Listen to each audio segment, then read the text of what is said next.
किसी भी मुआशरे को अच्छे तरीके से समझने के लिए या उसकी कंप्लीट पिक्चर देखने के लिए उसकी सकाफ़त को समझना बहुत ज़रूरी है। आज के डिजिटल दौर के अंदर सकाफ़त को समझने के लिए एक बहुत बड़ा ऑब्ज़र्वेशनल टूल है हमारे पास, that is television, TV. Although internet की वजह से टीवी देखने का रुझान जो है हमारी सोसाइटी में कम होता जा रहा है, लेकिन फिर भी एक बहुत बड़ी तादाद आज भी है जो कि टीवी देखती है। जब हम टेलीविज़न की बात करते हैं तो टेलीविज़न पे सकाफ़त को समझने के लिए हमारे पास जो पाकिस्तान के कॉन्टेक्स्ट में सीधा-सीधा जो ज़राए हैं, एक तो हमारे यहाँ पे हम दिन के अगर आगाज़ से स्टार्ट करते हैं तो मॉर्निंग शोज़, दूसरा हम दोपहर के शाम की बात करते हैं, डिफरेंट किस्म के टीवी ड्रामाज़ जो है, वो दिखाए जाते हैं और जो रियलिटी शोज़ हैं, वो रियलिटी शोज़ भी हमारी सकाफ़त को उजागर करते हैं। अब ये उजागर तो करते हैं, लेकिन क्या जो इससे हमारा इमेज जो बिल्ड हो रहा है सकाफ़त के हवाले से, क्या वो डिज़ायरेबल है या डिज़ायरेबल नहीं है? इस चीज़ को समझने के लिए आज हमारे साथ मौजूद हैं सर नबील इम्तियाज़। अस्सलाम वालेकुम सर। वालेकुम सलाम अली, कैसे हैं? खैरियत से हैं? जी सर, अल्हम्दुलिल्लाह होपफुली आप भी सर खैरियत से होंगे। सर जैसे मैं इंट्रोडक्शन में बता रहा था कि जी हमारे पास जो है ना सकाफ़त को समझने के लिए काफ़ी सारे टूल्स के साथ ये 1-2 ज़राए ये भी हैं। तो सर जी, बिफ़ोर मैं कोई इंट्रोडक्शन में ऐसा कोई रिमार्क्स नहीं देना चाह रहा कि जी देखने वाले ये कहें कि मैं ऑलरेडी किसी कंक्लूजन पे पहुँच चुका हूँ।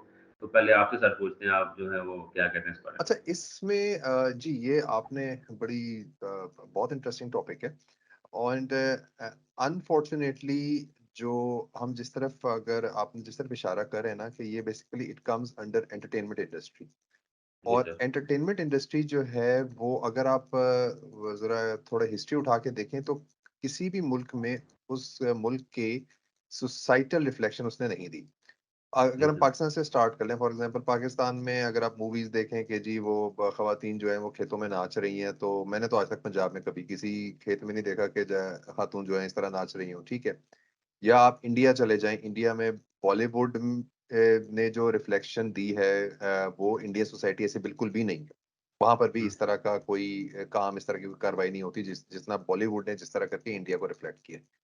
आप हुँ, ज़रा और दूर चले जाएँ, हॉलीवुड आप चले जाएँ, तो हॉलीवुड में अगर कोई बंदा सिर्फ़ हॉलीवुड मूवीज़ देखे तो उसे ये लगता है कि यार अमेरिका में तो मतलब बस खुली आज़ादी है और कोई भी कहीं भी कुछ भी कर सकता है, ऐसा नहीं है। उनके हुँ, माशरे में भी वैल्यूज़ हैं, सोशल वैल्यूज़ हैं, उधर भी मर्द और औरत की तमीज़ बहरहाल है।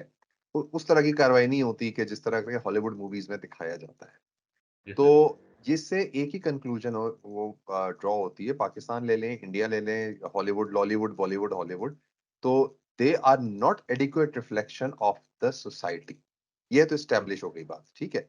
ये ठीक है। इनका मकसद सिर्फ़ एंटरटेनमेंट होता है, एंटरटेनमेंट प्रोवाइड करना होता है। अगर कोई कंटेंट जो है, वो लोग उसे मतलब एक्सेप्ट करते हैं, तो वो मूवी हिट हो जाती है या वो शो या वो ड्रामा हिट हो जाता है और नहीं है, तो वो फिर फ्लॉप हो जाता है। हाँ, एक चीज़ ज़रूर जी आप कुछ कहना चाहेंगे अली? सर मैं इसी हवाले से बात कर रहा था कि यू आर बेसिकली सेइंग कि जी मूवीज़ या ड्रामा ये तो स्क्रिप्टेड होते हैं, ठीक है? तो स्क्रिप्ट लाज़मी नहीं कि जो है ना वो हमारी रियलिटी को जो वो भी शो कर रहा हो।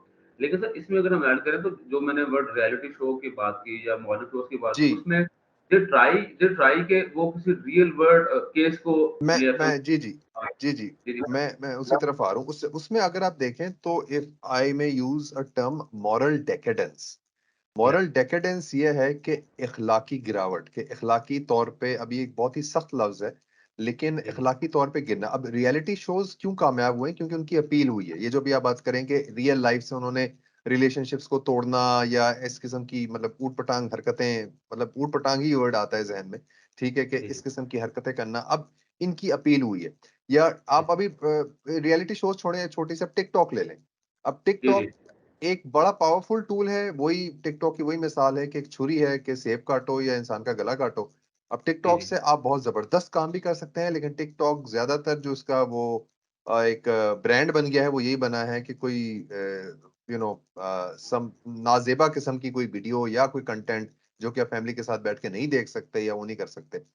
तो अब इसमें अच्छा इनकी चूँकि अपील होती है, अब अपील क्यों हुई है? क्योंकि सोसाइटी जो है वो इखलाकी तौर पे गिर चुकी है। सोसाइटी लोगों को ऑडियंस को मज़ा आता है इस तरह देखने की चीज़ें। अब जी, मॉर्निंग शोज आप देखें, मॉर्निंग शोज में मतलब अनफॉर्चुनेटली मैंने तो कभी मॉर्निंग शो कभी देखा भी नहीं, लेकिन जो सिर्फ सुना है, क्योंकि मुझे माजरत के साथ मैं लफ्ज का इस्तेमाल करूंगा, कराहत, कि मुझे इतनी जी, कराहत होती है कि बिल्कुल। मैंने I I I never bothered about it. लेकिन जो मैंने रिव्यूज मैंने पढ़े, जो देखे, तो मतलब यही हुआ कि ये खत्म होने चाहिए, ये एंटरटेनमेंट नहीं है, ये तो हुँ, उल्टा आपको मिसगाइड करते हैं और सोसाइटी की एक बहुत ही गलत रिप्रेजेंटेशन है, और आपके जी। माइंड को ये टॉक्सिक करते हैं। बिल्कुल ऐसे ही, सर बिल्कुल ऐसे ही। इसमें सिर्फ़ कुछ ये मॉर्निंग शोज़ या रियलिटी शोज़ कह लें, अब इसमें जैसे मॉर्निंग शोज़ मैं पर्टिकुलरली इसलिए बोल रहा हूँ कि उनका ताल्लुक पर्टिकुलरली ख़वातीन के साथ है और ख़वातीन का ताल्लुक पर्टिकुलरली फैमिली सिस्टम के साथ है। मैं अगर उस बिल्कुल। कनेक्शन में बात करता हूँ, मैं इनमें सब जो रियलिटी शोज़ हैं, बाकी जिसमें हम ये गेम शोज़ हैं डिफरेंट, हम उनको भी मैं इसमें कवर कर रहा हूँ या रमज़ान जी, ट्रांसमिशन के नाम पे यहाँ पे हमारे पास जो जो कुछ होता है, मैं इन सब चीज़ों को एक ही अम्ब्रेला के बिल्कुल। अंडर करने की कोशिश कर रहा हूँ।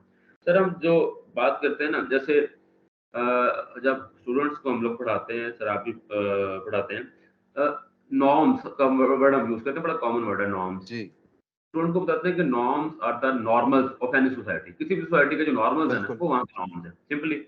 अब यहाँ पे देखें कि जी नॉर्मली हमारे पास क्या चीज़ वायरल होती है। हमारे पास क्या चीज़ वायरल होती है, हमारे पास एक वायरल होता है, एक वो बच्चा जो जिसका नाम है अहमद शाह माज़द के साथ जो लोग उसको फ़ॉलो करते हैं, उनमें नाम कोट नहीं करने चाहिए, लेकिन मैं नाम इसलिए कोट कर रहा हूँ कि एवरीबॉडी नोज़ इट, जी, नोज़ हिम, सॉरी। और उसके साथ जो है ना वो मैं उनको लोगों को ज़रा कुछ वजह बता दूँ ताकि उनको थोड़ा-सा ना फ़िल्टर लगाना में आसानी हो जाए। तो वो बच्चा जो है रमज़ान ट्रांसमिशन में आता है, वो शोज़ में आता है, डिफरेंट मॉर्निंग शोज़ में भी आता है।